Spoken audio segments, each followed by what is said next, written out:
네, 우리에게 주실 말씀은 마가복음 말씀입니다. 마가복음 9장 28절과 29절 말씀입니다. 자, 우리 한 목소리로 함께 성경 말씀을 봉독하도록 하겠습니다. 집에 들어가심에 제자들이 조용히 묻자오되 우리는 어찌하여 능히 그 귀신을 쫓아내지 못하였나이까? 이르시되 기도 외에 다른 것으로는 이런 종류가 나갈 수 없느니라 하시니라. 아멘. 자, 강력한 무기가 있습니까? 라는 말씀으로 함께 성경 말씀을 보려고 합니다. 마가복음 9장에는 우리가 잘 아는 내용이 기록되어 있습니다. 변화산의 내용이 기록이 되어 있는 것이 마가복음 9장입니다.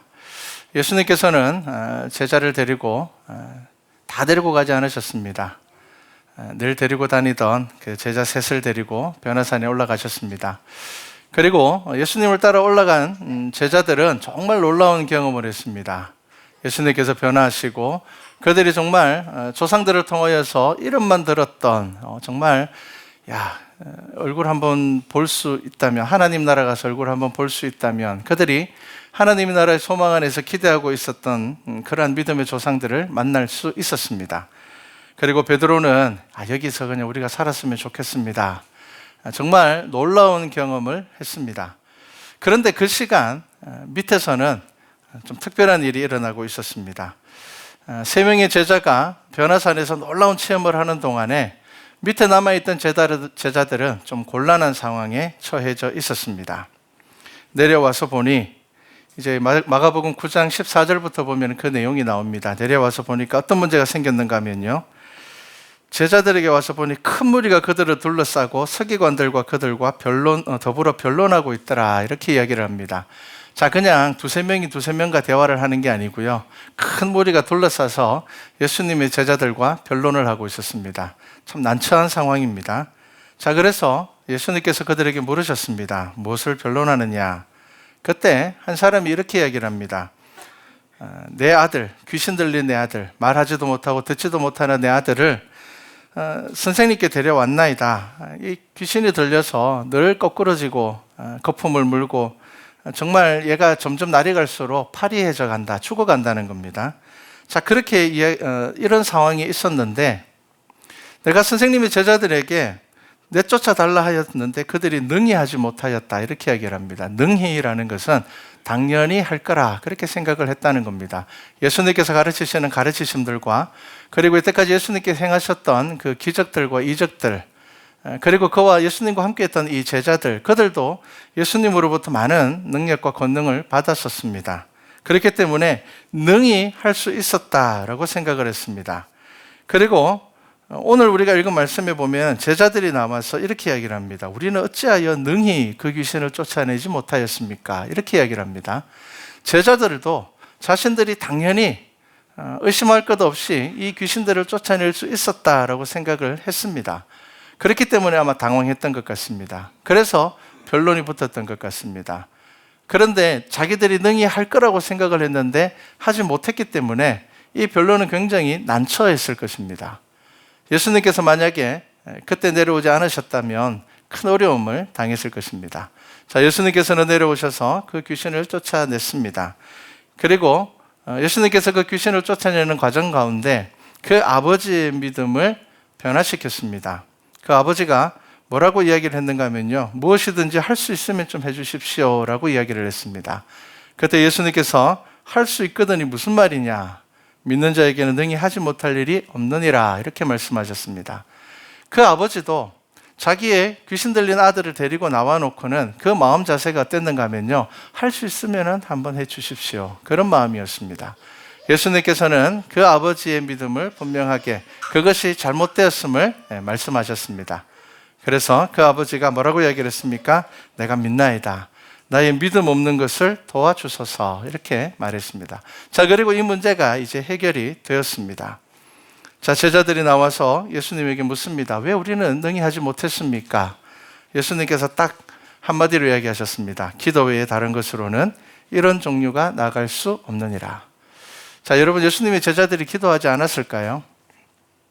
아닙니다. 예수님의 제자들 기도 참 열심히 하는 사람들이었습니다. 물론 예수님께서 잡히시던 날 밤에 피곤해서 졸려서 기도하지 못하고 깨어있지 못하였지만, 그렇다고 해서 예수님의 제자들이 기도하지 않은 사람이라고 말할 수는 없습니다. 예수님의 제자들은 예수님을 만나고 제자로 따르면서 예수님과 함께 삶을 살았습니다. 배웠습니다. 예수님을 통하여서 그들의 삶에도 기도가 있었습니다. 그럼에도 불구하고 예수님께서 그들에게 기도 외에 다른 것으로는 이런 종류가 나갈 수 없다라고 말씀을 하셨습니다. 기도는 정말 중요합니다. 저와 여러분 모두는 시간적으로 차이는 있을지 모르지만 기도를 하시는 분들입니다. 그러면 우리가 어떤 기도, 우리가 어떻게 기도를 드려야 되는가?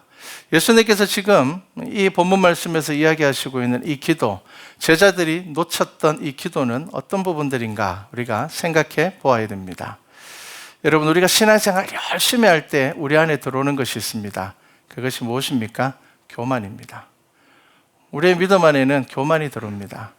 우리가 신앙생활을 제대로 하지 않을 때에는 우리 안에 게으름이 들어옵니다. 우리는 예배와 멀어집니다.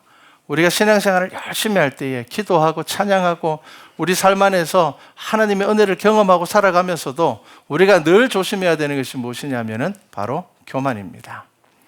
자, 예수님의 제자들에게 귀신 들린 아들을 데리고 나온 아버지도 능히 고칠 거라고 생각을 했고요. 예수님의 제자도 능히 고칠 거라고 생각을 했습니다. 그런데 그들은 하지 못하였고 예수님께서 고치셨습니다. 그리고 예수님께서는 그들에게 기도하라 라고 말씀을 하셨습니다. 그들은 기도하고 있음에도 불구하고 예수님께서는 그들에게 기도하라 그렇게 말씀하셨습니다. 자, 그렇다면 우리가 성경의 다른 부분들을 통하여서 우리가 어떠한 기도의 삶으로 나아가야 되는지를 한번 보면 좋겠습니다. 여러분, 기도는 성도의 삶의 가장 중요한 예배의 한 부분입니다. 여러분, 기도는 찬양입니다. 기도에 곡조가 붙으면 찬양이 되는 겁니다. 그래서 저희 교회는 준비 찬양이라는 말을 쓰지 않습니다. 여러분, 찬양은 준비가 될 수가 없습니다. 여러분, 기도는 준비가 될 수 없습니다. 그래서 저희 교회는 11시 반이 딱 되면 찬양과 함께 예배를 시작합니다. 왜냐하면 이 찬양의 가사 하나하나가 여러분들이 이 찬양을 드림으로 인하여서 하나님 앞에 나아가는 예배의 한 부분이기 때문입니다. 자, 기도는 크게 두 가지로 나눠질 수 있습니다. 여러분들이 예배 시간에 나와서 대표 기도를 하는 어떤 공적인 시간에 드리는 기도가 있는가 하면은 여러분들의 개인의 삶 안에서 드려지는 기도가 있습니다. 공예배는 참여하면 됩니다. 그리고 또 내가 대표 기도가 되었을 때는 적어와서 기도 드리면 됩니다. 그런데 개인적인 경건의 삶 안에서의 기도는 조금 다릅니다. 그래서 기도는 쉽지만 참 어렵습니다. 쉽다는 것은 방법이 어렵지 않기 때문입니다. 또 자격이 따로 있는 것이 아니기 때문입니다. 예수 그리스도를 믿는 믿음으로 나온다면은 우리가 하나님 앞에 하는 기도, 드리는 기도 하나님께서 받으십니다. 그런데 어려운 이유는 무엇입니까?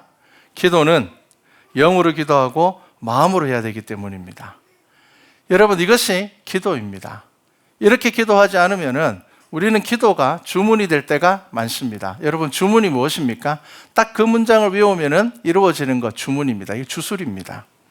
고린도전서 14장 15절을 보면은 이런 말씀이 있습니다. 그러면 어떻게 할까? 내가 영으로 기도하고 또 마음으로 기도하며 내가 영으로 찬송하고 또 마음으로 찬송하리라. 이렇게 이야기를 하고 있습니다. 여러분, 기도는 그냥 의미 없이 내뱉는 말들이 아니라 기도는 우리의 마음으로, 우리의 영으로 드리는 것입니다. 그렇기 때문에 이 기도는 늘 하나님 앞에 겸손한 마음으로, 늘 하나님 앞에 겸비한 마음으로 드려야 하는 것입니다. 제자가 뭐라고 이야기를 했습니까? 왜 우리는 능히 하지 못하였습니까? 여러분, 기도는 나의 능력이 아닙니다. 하나님께 하는 기도입니다. 내 능력으로 권치는 것 아닙니다. 그렇기 때문에 우리는 기도함에 있어서 하나님의 뜻을 구할 수가 있어야 하는 것입니다.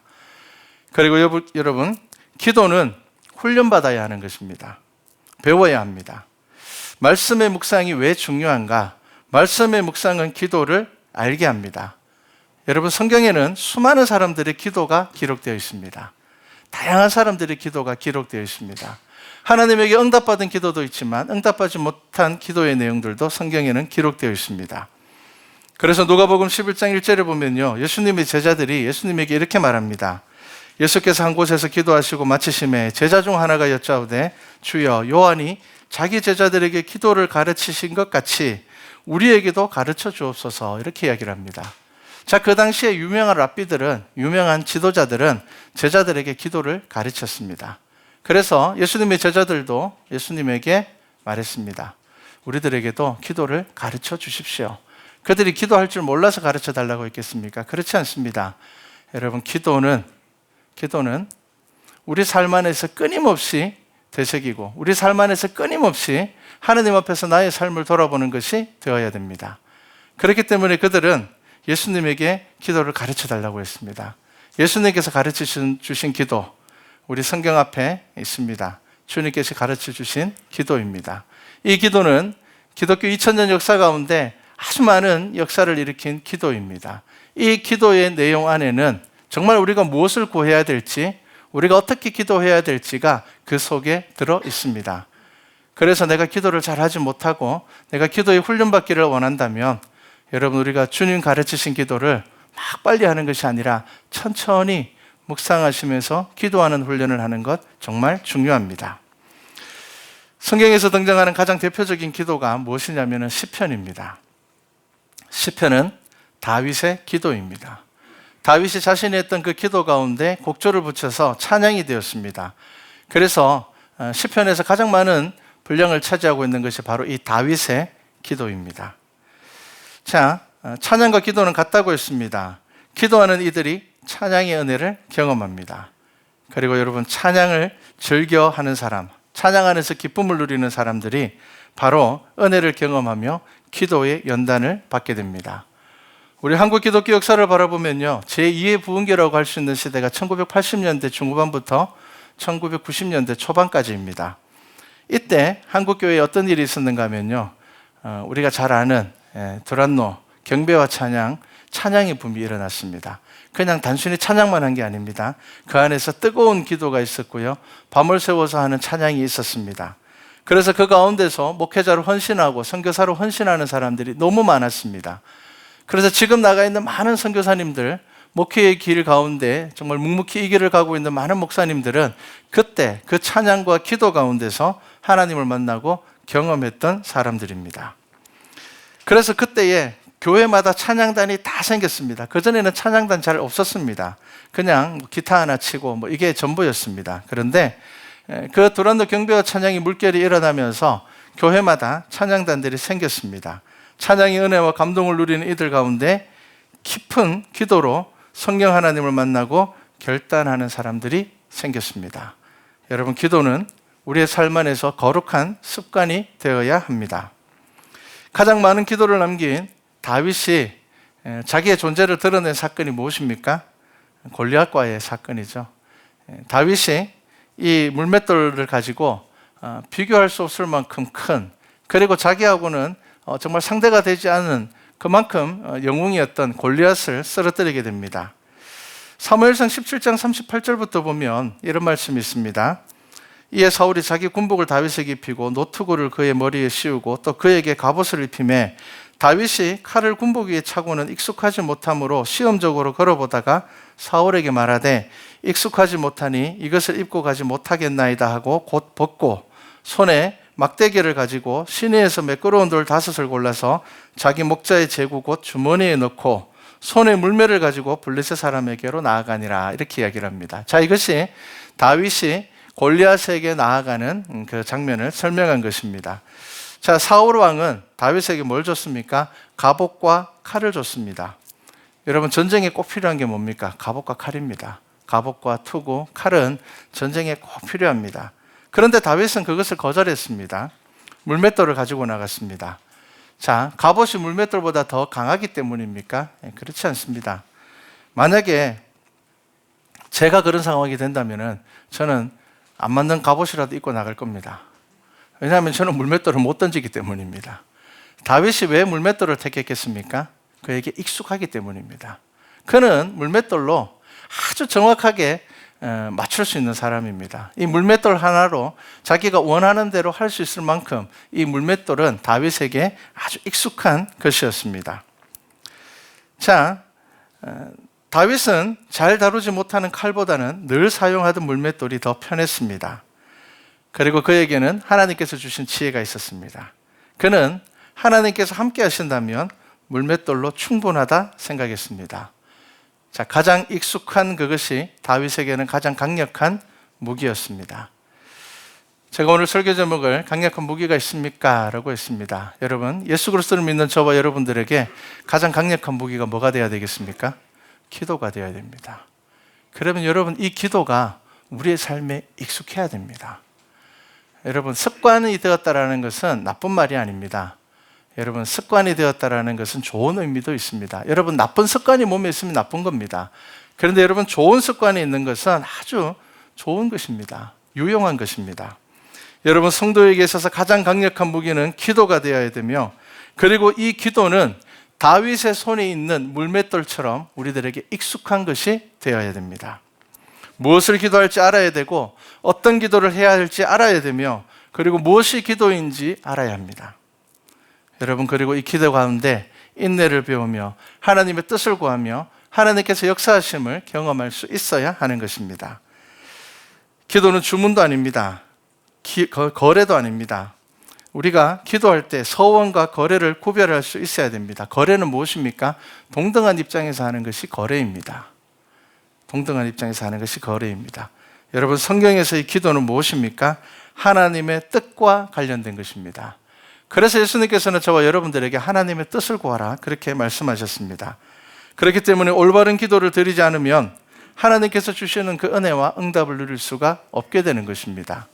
우리가 잘 아는 이 루터는 뭐라고 이야기를 했는가 하면요, 신발을 만드는 사람, 제화공은 신을 만들고 제단사는 옷을 만들듯이 그리스도인은 기도가 직업인 사람이다, 이렇게 이야기를 했습니다. 여러분, 우리의 삶 가운데서 가장 중요한 것이 기도라는 것입니다. 성경에 보면은 하나님께서 받지 않으시는 기도가 등장을 합니다. 예수님의 비유 가운데 등장한 바리새인의 기도가 그러했습니다. 분명히 바리새인은 기도를 했습니다. 성전에 나와서 기도했습니다. 그리고 그의 삶은 정말 율법을 다 지키는 삶이었습니다. 그럼에도 불구하고 그 기도는 하나님께서 받지 않는다고 하셨습니다. 그리고 구약에 보면 거짓 선지자들도 기도했습니다. 그래서 그들은 하나님의 뜻이 이렇다라고 이야기를 했습니다. 그런데 그러한 기도들은 하나님께서 받지 않으시는 기도였습니다.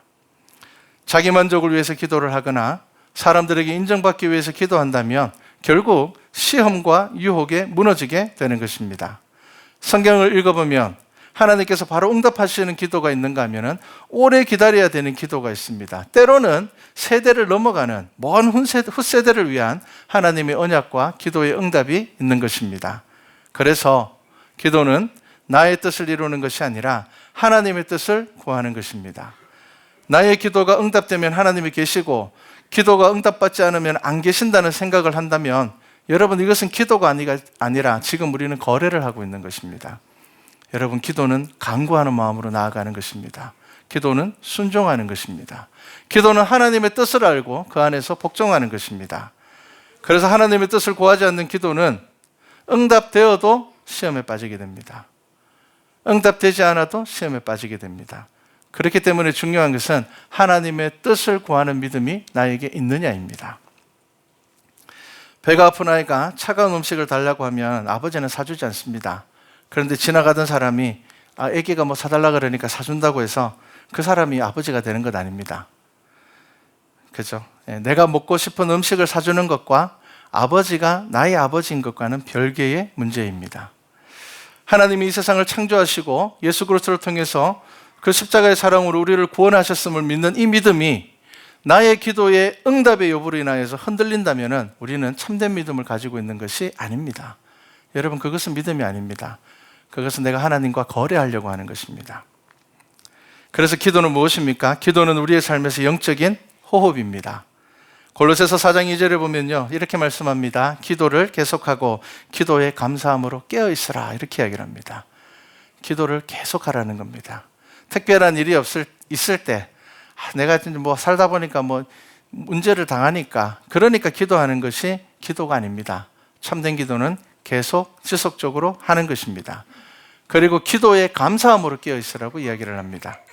자, 그리고 누가복음 22장 46절에 보면은 예수님께서도 예수님의 제자들에게 이렇게 이야기를 합니다. 어찌하여 자느냐? 시험에 들지 않게 일어나 기도하라 하시니라. 이렇게 말씀합니다. 여러분, 기도는 우리의 삶 가운데서 피곤하고 고나지만 잠시라도 우리는 이 기도의 호흡을 이어가야 하는 것입니다. 그래서 우리는 기도를 하기 전에 나의 삶이 믿음 안에 있는가를 보아야 합니다. 에베소서 6장 18절에 보면요, 모든 기도와 간구를 하되 항상 성령 안에서 기도하고 이렇게 말씀하고 있습니다. 여러분, 기도할 때에 성령 안에서 기도해야 됩니다. 이를 위하여 깨어 구하기를 항상 힘쓰며 이렇게 얘기를 합니다. 그리고 요한복음 20장 22절에 보면요, 예수님께서 제자들에게 이렇게 이야기를 합니다. 그들을 향하사 숨을 내쉬며 이르시되 성령을 받으라 이렇게 말씀하셨습니다. 자, 예수님께서 성령을 받으라고 말씀하셨습니다. 자, 그런데 에베소서에서는 성령 안에서 기도하라 이렇게 이야기를 하고 있습니다. 여러분, 성령이라는 단어 자체가 호흡이라는 의미를 가지고 있습니다. 성령이라는 단어는 호흡이라는 의미를 가지고 있습니다. 여러분, 우리는 숨을 쉬어야 삽니다. 의식을 하지 않아도 숨은 쉬고 있습니다. 우리가 정신 팔려가 딴 어느 대화에 막 정신 팔려 있어도 숨은 쉬고 있습니다. 우리가 의식적으로 숨을 쉬지는 않습니다. 우리가 잠을 잘 때도 기억나지 않지만 숨을 쉬고 있습니다. 그러니까 오늘 다 일어나셔서 예배드리러 오신 겁니다. 숨을 쉬셨습니다. 우리가 살아있다는 것입니다. 즉, 성령 안에서 기도한다는 것은 무엇입니까? 그리스도 안에서 믿음으로 살기 위해서는 기도를 쉬어서는 안 된다는 것입니다. 여러분, 교회에 와서 정한 시간에 기도하는 것만이 기도가 아닙니다. 또 시간과 장소를 구별하여서 드리는 기도만 기도가 아닙니다. 우리가 예수 그리스도의 이름을 기억하고 순간순간 내가 예수님의 이름을 부르는 것, 차를 몰고 다닐 때에 찬양하는 것, 그것도 기도입니다. 여러분, 작은 호흡이 우리의 육신을 살게 하는 것과 마찬가지입니다. 기도는 말씀과 함께 드려지는 것입니다. 말씀을 묵상해야 참된 기도를 알게 됩니다. 그래서 디모데전서 4장 5절에는 목회를 하는 디모데에게 사도 바울이 이렇게 이야기를 합니다. 하나님의 말씀과 기도로 거룩하여짐이라 이렇게 이야기를 합니다. 여러분, 기도와 말씀은 늘 함께 있어야 됩니다. 말씀 묵상하지 않고 기도하는 사람들, 이단 만들어서 나간 사람들 많습니다. 말씀이 중심이 되지 않으니까 자기가 기도 가운데 받은 이 체험에 치우쳐져서 잘못된 길로 빠지는 사람들이 많았습니다. 말씀이 없는 기도는 공허합니다. 성경이 없었던 시대에 믿음의 조상들은 언약을 붙잡고 예배를 드렸습니다. 언약을 붙잡고 기도했습니다. 나그네를 대접하고 하나님 앞에 제단을 쌓으며 조상들로부터 내려오는 하나님의 말씀을 의지하였습니다. 그런데 저와 여러분은 예수 그리스도를 통하여서 완전하여진 말씀을 받았으니 얼마나 큰 은혜입니까? 여러분, 우리에게 이 성경이 주어졌다는 것이 얼마나 큰 은혜입니까? 여러분, 기도가 어렵고 힘든 것이 아니라 우리의 삶의 영적인 호흡이 되도록 훈련하고 연단하셔야 됩니다. 다윗의 손에 쥔 물맷돌처럼 기도의 습관 들이셔야 됩니다. 다윗이 그 돌을 얼마나 많이 던졌겠습니까? 얼마나 많이 던졌길래 골리앗이 쓰고 있는 이 투구의 그 조그마한 틈에 물맷돌이 정확하게 딱 맞아 들어갈 수 있도록 던질 수가 있었습니다. 얼마나 연습해야 그렇게 던질 수 있었겠습니까? 여러분, 우리에게 기도가 그러해야 됩니다. 그러한 기도는 골리앗을 능히 이기는 능력의 기도가 될 것입니다. 여러분, 말씀과 함께 기도하시기 바랍니다. 사단은 우는 사자처럼 우리를 삼키려고 합니다. 말씀 없는 기도는 교만에 빠지거나 미혹에 빠지게 됩니다. 여러분, 가장 강력한 영적인 무기인 기도를 통해 힘을 얻고 세상을 이기고 또 이 코로나도 잘 이겨내서 하나님의 나라에 이르는, 함께 이르는 우리 성도와 교회 되기를 주님의 이름으로 축복합니다.